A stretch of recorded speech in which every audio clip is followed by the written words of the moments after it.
تو میں نے کہا کہ میں ایک جوڑے پر آیا ہوں. تو انہوں نے کہا کہ یہ بہانہ ہے یا پھر کیا ماجرا ہے. میں نے کہا کہ نہیں، میں کچھ نہیں لے آیا ہوں، مجھے واپس جانا ہے، پھر یہ ڈیتھ سرٹیفکیٹ مجھے امی کے ہاتھ بھی سونپنا ہے. انہوں نے کہا سب ہو جائے گا، میں منگاؤں گا. اسی پلانٹ میں رہتی ہے نا آپ کی امی، اور آپ کے کپڑے بھی اسی پلانٹ میں رہتے ہیں. میں آپ کے کپڑے وغیرہ سب منگاؤں گا، آپ نے کل سے کام کرنا ہے. تو رمضان میں روزے کی حالت میں 6 سرٹیفکیٹ، 6 کیا کہتے ہیں ورکشاپس الگ الگ سکولز میں 30 کلومیٹر 35 کلومیٹر دور ٹریول کر کے 3 سکولز میں ایک بیچ بچوں کا ہوا کرتا تھا، ایک بیچ ٹیچرز کا ہوا کرتا تھا. ایسے میں نے 6 پڑھائے. کسی نے، سب نے وعدے کیے کہ سب لوگ 2 لاکھ دیں گے.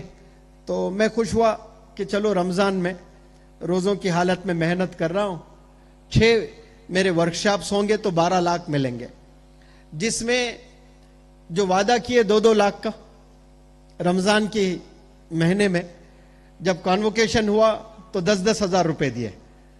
اور ایک سکول نے تو کچھ بھی نہیں دیا، پھر ایک سکول نے 50 ہزار دیے. تو ڈاکٹر رفیق صاحب میرے پاس آئے، گھر لے کے گئے، ان پہ افطار وغیرہ کرائے. بولے کہ مجھے معلوم ہے کہ آپ پریشان ہیں، آپ کو وہ رقم نہیں ملی، لیکن میری باتوں کو یاد رکھنا، لوگ تھیلوں میں پیسے لے کر آئیں گے آپ کے پاس میں، کنٹریز سے آئیں گے آپ کے پاس سے پڑھنے. جب ایک انسان دینے کے لیے تیار ہو جاتا ہے تو قطار میں کھڑے ہوتے ہیں لوگ. آج میرے پاس میں ماشاءاللہ امریکہ سے، آسٹریلیا سے، افریقہ سے، اٹلی سے ایک 90 سال کا بوڑھا اپنے پوتے کا ایڈمیشن کرانے کے لیے امریکہ سے آیا ہے ماشاءاللہ. اور اللہ نے اتنی دولت بھی دی ہے ورکشاپس کے ذریعے سے ابھی. اور مجھے اس وقت میں ایسا لگتا تھا کہ ڈاکٹر رفیق صاحب جھوٹ بول رہے ہیں میرے دل رکھنے کے لیے، لیکن ماشاءاللہ آج میرے پاس میں ایسے بڑے بڑے پروجیکٹس ہیں جو میں گلف میں جا کر کروں تو 50 لاکھ روپے مجھے مل سکتے ہیں. لیکن وہ 50 لاکھ کو بھی میں ٹھکرا کر ہندوستان میں ہندوستانیوں کے لیے کام کر رہا ہوں، اور وہاں سے بچے یہاں آ کر ٹریننگ لے رہے ہیں ماشاءاللہ. یہ سب میں اس لیے آپ لوگ کو بتا رہا ہوں کہ جب انسان کی نیت اچھی ہوتی ہے اور خالص ہوتی ہے تو پھر وہاں اللہ کی مدد آتی ہے. اور میں جب پڑھانے لگا 2019 میں بھی میں مخروص تھا. 2008 سے میں نے پڑھانا شروع کیا. ڈاکٹر رفیق صاحب 2011 میں ملے اور 2019 تک مخروص تھا. اور پھر اس کے بعد کرونا آیا. کرونا میں آپ سب لوگ جانتے ہیں کوئی اسکول والے مجھے بلاتے نہیں تھے. اب 1 سال پوری کمائی رک گئی ہے اور بڑا پریشان تھا. تو میں استاد سے کہا ڈاکٹر رفیق صاحب آپ مجھے کہیں بھی جنگلوں میں بھیجیں، میں جاؤں گا ورکشاپ کروں گا. میں مخروص ہوں، پریشان ہوں. تو اس کونے میں جو بیٹھے کیرلا سے ایک اشرف صاحب وہاں بیٹھے ہیں، دیکھیے اس رو میں سب سے آخری میں. ایسا اللہ کا بندہ شاید میں نے کبھی دیکھا ہو. اس بندے کے خلاف اتنے مہم چلے ہیں ہوبلی میں، اور جو مہم چلائیں وہی بندے اشرف صاحب کو ایک زمانے میں مسیحا بھی بولے ہیں. کب؟ جب کرونا آیا، اپنے بچے انتقال فرما گئے تو اپنے بچوں کو دفنانے کے لیے سگے بھائی اور والد پیچھے ہٹ چکے. لیکن یہ ہوبلی کے بڑا گھر جیسا کمرہ ہوتا ہے، اس کے علاوہ میرے سٹاف ممبرز کے لیے 365 دن وہاں رہنا کھانا سب آپ نے فری کر رکھا ہے. بڑے دل کے مالک ہے. کہاں کیرلا میں رہتے ہیں اور کہاں ہم حیدرآباد میں. لیکن جب آپ خالص نیت سے آپ محنت کرتے ہو، اللہ سبحانہ و تعالیٰ ایسے لوگوں کو جوڑتا ہے آپ لوگ کے ساتھ میں. اور ماشاءاللہ لندن بلکہ انگلینڈ کے 15 شہروں میں جا کر دارالعلوم وہاں کے اداروں میں لیکچر دینے کا موقع ملا ہے. مولانا حذیفہ صاحب وستانوی. افریقہ کے 3 کنٹریز میں ہم گئے، لیکچرز دیے.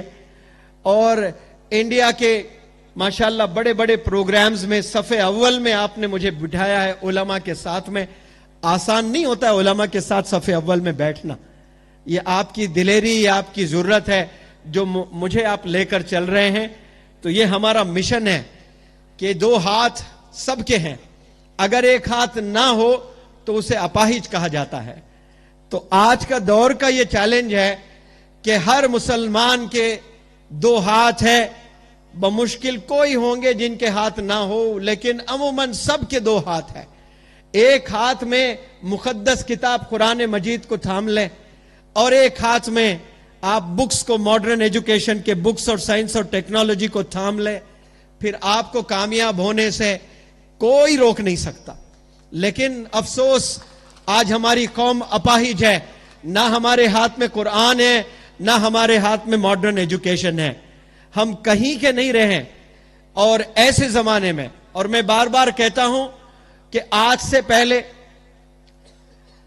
اس قوم کو اتنے پیسے والے نہیں تھے جتنے آج مسلمانوں کے پاس پیسہ ہے، اتنے ادارے ماضی میں مسلمانوں کے نہیں تھے جتنے آج کی تاریخ میں ہیں، جتنے مساجد ہندوستان میں ہیں ماضی میں اتنے مساجد نہیں تھے، جتنے مدارس آج موجود ہیں ہندوستان میں ماضی میں اتنے مساجد نہیں تھے، جتنے ٹیچرز، جتنے مسلمز کے NGOs، جتنے سوشل ایکٹیوسٹ، جتنے علماء دین آج کے تاریخ موجود ہے، ماضی میں کبھی اتنے نمبر میں نہیں تھے۔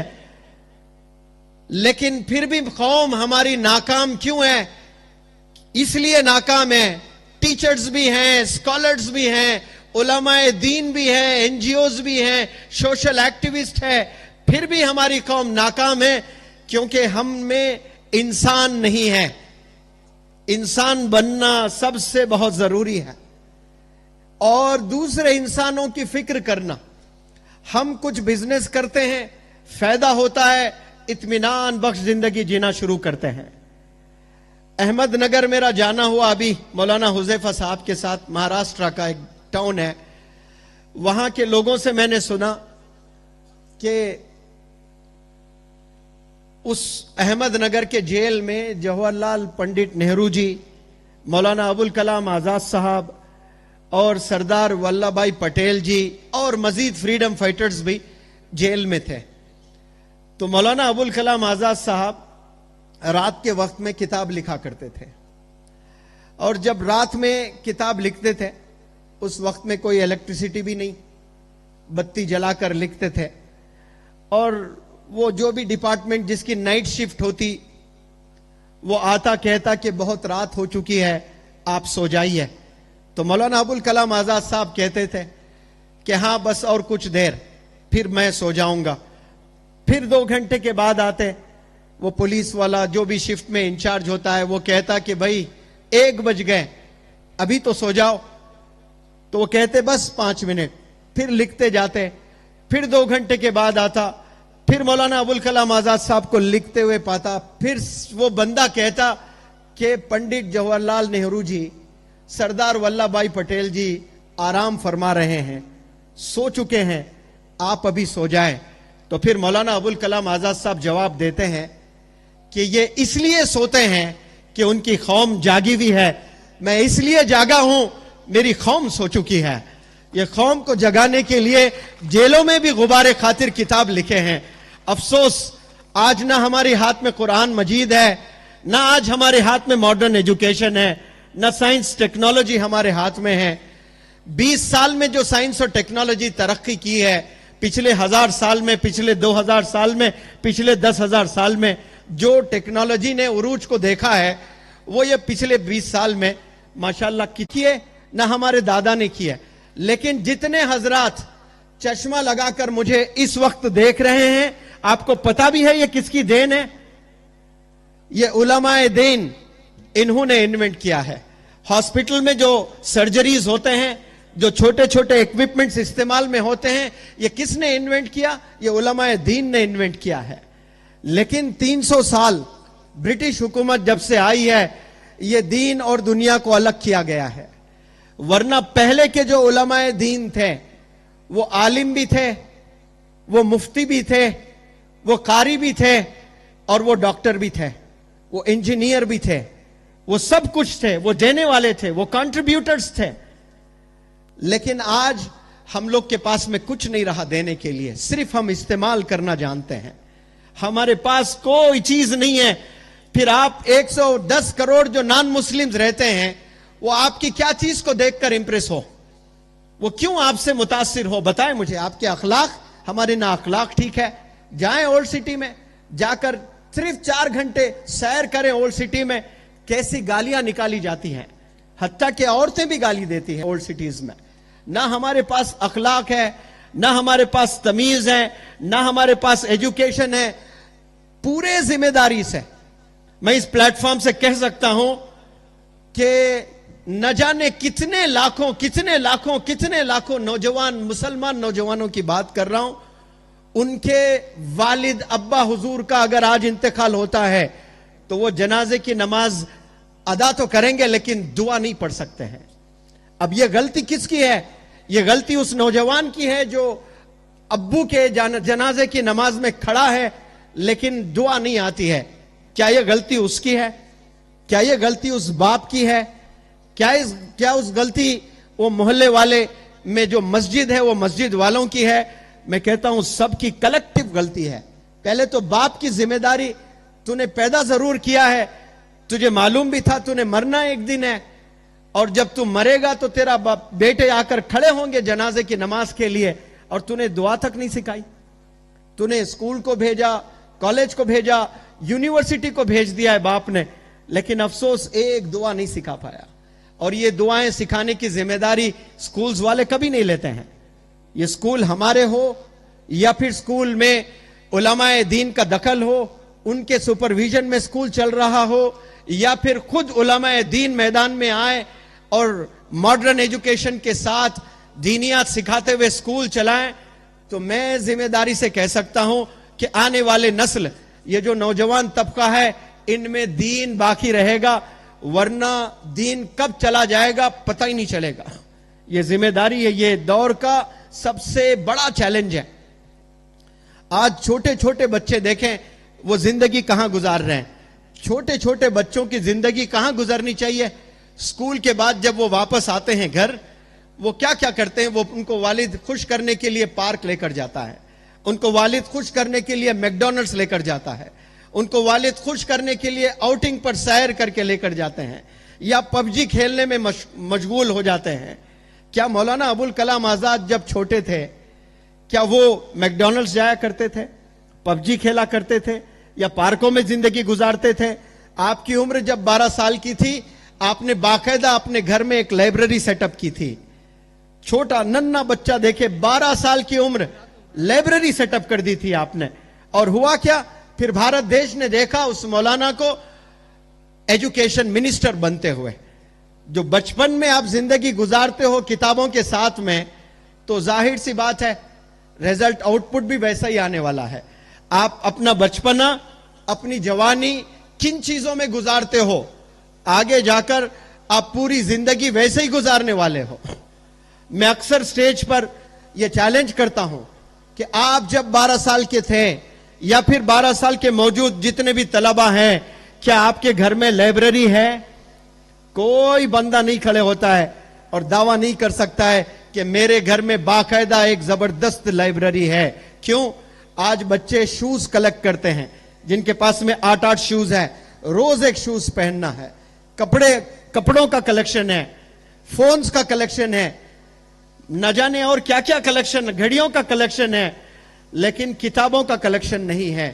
جو کتابوں میں زندگی گزارتے ہیں, today's reader is tomorrow's leader. Today's reader is tomorrow's leader. آج جو پڑھتا ہے وہ کل جا کر لیڈر بنتا ہے. آج ہمارے ساتھ ایک لیڈر بیٹھے ہیں, مولانا حذیفہ صاحب وستانوی. ایک سٹیج پر میں ینگسٹرز کو چیلنج کیا تھا کہ 12 سال کی عمر میں مولانا ابوالکلام آزاد صاحب نے گھر میں باقاعدہ ایک لائبریری سیٹ اپ کی تھی, کیا کسی نے کی ہے؟ تو سپیچ ہونے کے بعد بہت نرم لہجے میں مولانا حذیفہ صاحب نے مجھ سے کہا کہ سر, when I was 12 years old, جب میں 12 سال کا تھا, ہندوستان کی پوری ہسٹری پڑھ چکا تھا میں. تو آج یہ مولانا غلام صاحب وستانوی کے جانشین ہیں, تو یہ صرف مولانا غلام صاحب کی وجہ سے یہ لیڈر نہیں ہے, یہ بچپن سے محنت کیے ہیں ماشاءاللہ. ورنہ آپ دیکھیں ایسے لوگوں کو جانشین بنایا جاتا ہے جن کے پاس میں کوئی علم نہیں ہے, جن کے پاس میں کوئی لیڈرشپ نہیں ہے, جن کے پاس میں کوئی ویژن نہیں ہے.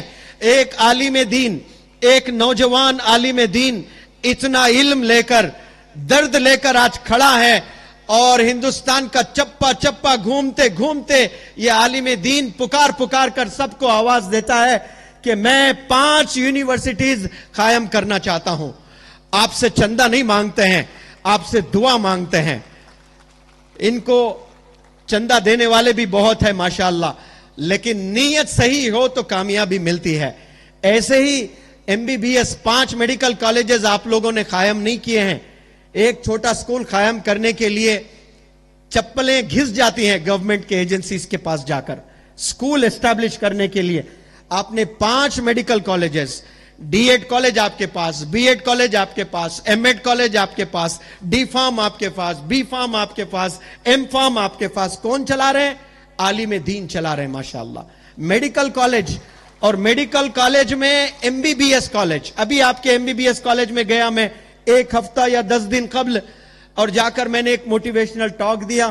150 بچے بیٹھے ہوئے تھے, 150 میں 75 بوائز تھے, 5 گرلز. اعلیٰ تعلیم ون آف دا بیسٹ. لوگوں کا خواب ہوتا ہے, چھوٹے بچوں کو جا کر پوچھیں بڑے ہو کر کیا بننا چاہتے ہو, تو 3 چیزوں کے علاوہ چوتھی چیز نہیں آتی. وہ کہیں گے ڈاکٹر بننا چاہتا ہوں, پائلٹ بننا چاہتا ہوں, یا پولیس بننا چاہتا ہوں. یہ 3 چیزیں ہر بچے کا خواب ہوتا ہے. بنے نہ بنے یہ سیکنڈری ہے, لیکن MBBS اگر پیسے دے کر پڑھنا ہے تو 1.25 کروڑ سے 1.5 کروڑ خرچہ آتا ہے. اور ویسے 150 بچے آڈیٹوریم میں بیٹھے ہیں, جس میں 75 بوائز ہیں اور 75 گرلز ہیں.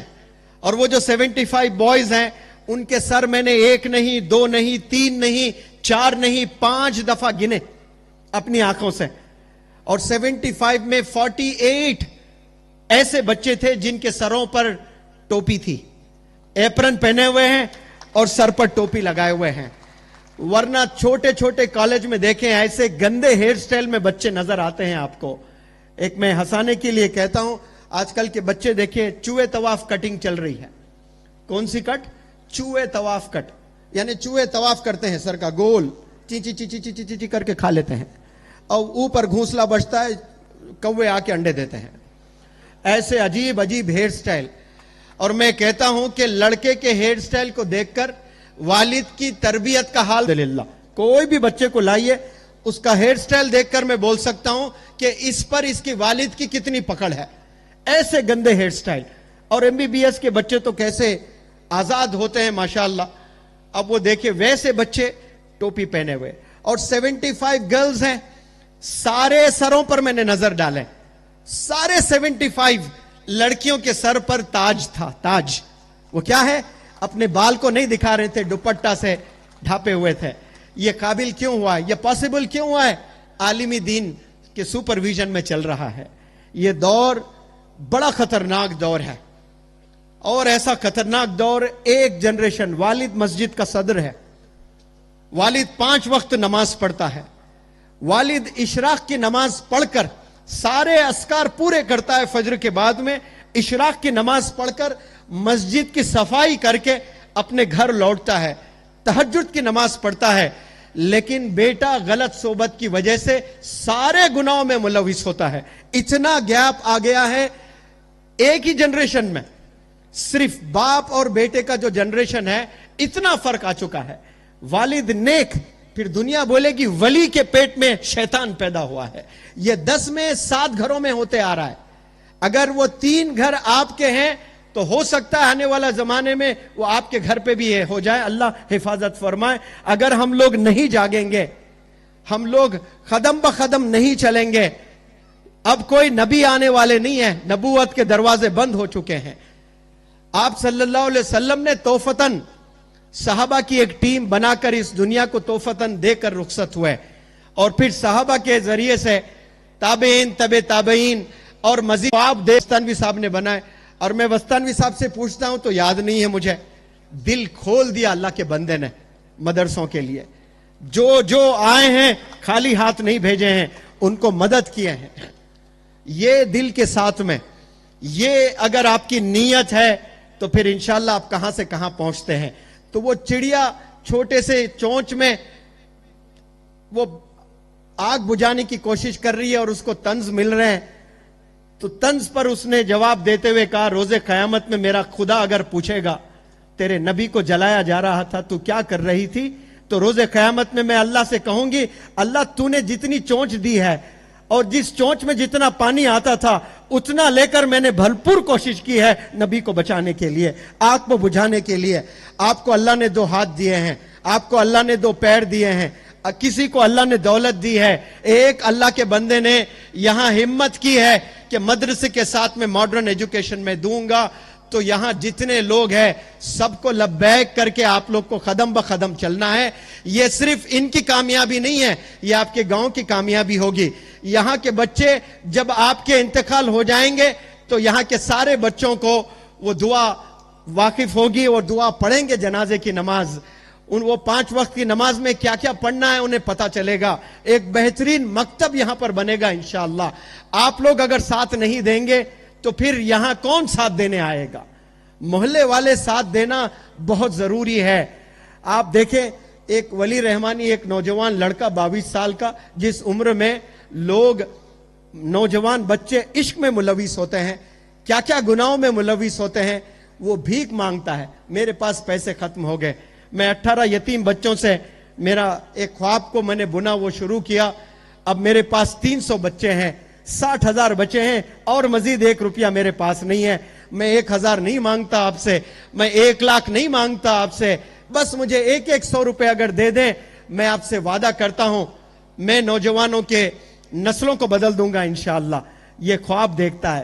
اگر اس کا ساتھ ہم جیسے لوگ نہیں دیں گے تو پھر کون ساتھ دینے آئیں گے؟ جب کوئی بندہ کھڑے ہوتا ہے ادارہ بنانے کے لیے تو سمجھ جائیں وہ ادارہ چلاتا ضرور ایک بندہ ہے, لیکن وہ ادارہ پورے محلے کا ہوتا ہے, وہ ادارہ پورے گاؤں کا ہوتا ہے, وہ آپ لوگ کے نسل کے لیے ہوتا ہے, وہ آپ کے بچوں کے لیے ہوتا ہے, آپ کے بچوں کے مستقبل کے لیے ہوتا ہے, آپ کے بچوں کی آخرت کے لیے ہوتا ہے. کہ آپ لوگ نہیں چاہتے کہ آپ لوگ کے بچے جنت میں جائیں؟ ماشاءاللہ کتنا پیارا نام آپ نے رکھا, ریاض الجنہ. آج تو لوگ مدینہ جا کر تڑپتے ہیں ریاض الجنہ میں نماز پڑھنے, اپوائنٹمنٹ لینا پڑتا ہے. پہلے تو آسانی سے پڑھا کرتے تھے, آج اپوائنٹمنٹ لے کر نماز پڑھنا ہوتا ہے. ایک کرناٹکا کے ایک چھوٹے سے گاؤں میں ایک عالم دین کے والد صاحب کہ پھر کبھی تو مجھے دوزخ میں نہیں بھیجے گا. کیا کنڈیشن اللہ پہ لگا رہے ہیں, اور ایسے کنڈیشن جب لگاتے ہیں تو آپ بولے کہ اللہ سبحانہ و تعالیٰ کیا قبول نہیں کرے گا؟ اور وہ پھر ایک مزیدار بات بتا رہے تھے. انہی کے گاؤں میں ایک شادی شدہ جوڑا, ان سے ریکویسٹ کیا کہ آپ حج پر ہمیشہ ہر سال جاتے ہیں تو آپ ضرور دعا کریں کہ 8 سال ہو گئے شادی کے, ایک بھی لڑکا نہیں ہوا. تو وہ حج میں مصروف تھے اور بھول گئے دعا کرنا, اور جس قافلے کے ساتھ وہ چل رہے تھے اور ان کے ساتھ نکل پڑے اور کعبے میں دعا کرنے کا وعدہ کیا تھا. اب وہ نکل گئے, نکلنے کے بعد یاد آیا تو ارے بھائی میں نے تو وعدہ کیا. اب وہ قافلے جو بھی تھے, جو ان کے ساتھ میں گروپ, ان کو ریکویسٹ کیے بس بھائی ایسا گیا ایسا آیا, بولتے ہیں نا ہم لوگ, ایسا گیا بس ایسا آیا. تو زما صاحب میرے پاس وقت بھی نہیں تھا, وہ لوگ گاڑی میں بیٹھ چکے تھے, بس میں دوڑتے دوڑتے گیا, جا کر اللہ سے کہا یا اللہ میرے پاس ٹائم نہیں ہے, دیکھو جلدی جانا ہے, بس بولنے آیا آپ کے پاس میں اتنے لوگوں کو بچے دیا نا یا اللہ, 8 سال سے پریشان ہے, دے دے پلیز دے دے, اتنے لوگ کو دیا, تیری کچھ کمی ہوگی یا اللہ دینے سے, تو بول ابھی بول یا اللہ کچھ کمی ہے تو مت دے, تو دینے والا ہے نا. رو رہے ہیں بیچارے, میرے پاس وقت بھی نہیں ہے, ٹھیک ہے میں چلتا ہوں. تو وہ جانے کے بعد خوشخبری آئی, ٹوینز پیدا ہوئے وہاں پر. اللہ سے مانگنا بھول چکے ہم لوگ, نماز پڑھ کر چھوڑ دیتے ہیں, اللہ سے مانگنا ہی چھوڑ دیے. تو اللہ سے مانگنا شروع کریں. ریاض الجنہ کے نام سے یہ واقعہ یاد آیا تو میں نے سنایا, پیارا نام آپ نے رکھا ماشاءاللہ. یہاں کے اس محلے والے, میں آپ لوگ سے اپیل کرتا ہوں کہ یہ ماشاءاللہ عالم دین ہے, اور انڈیا کے ایک بہترین مدرسہ مفتاح العلوم, جہاں پر 2010 میں اعتکاف کے لیے 10 دن گیا تھا, 300 علماء سن کر گیا تھا کہ وہاں اعتکاف میں آتے ہیں, تشریف لے آتے ہیں.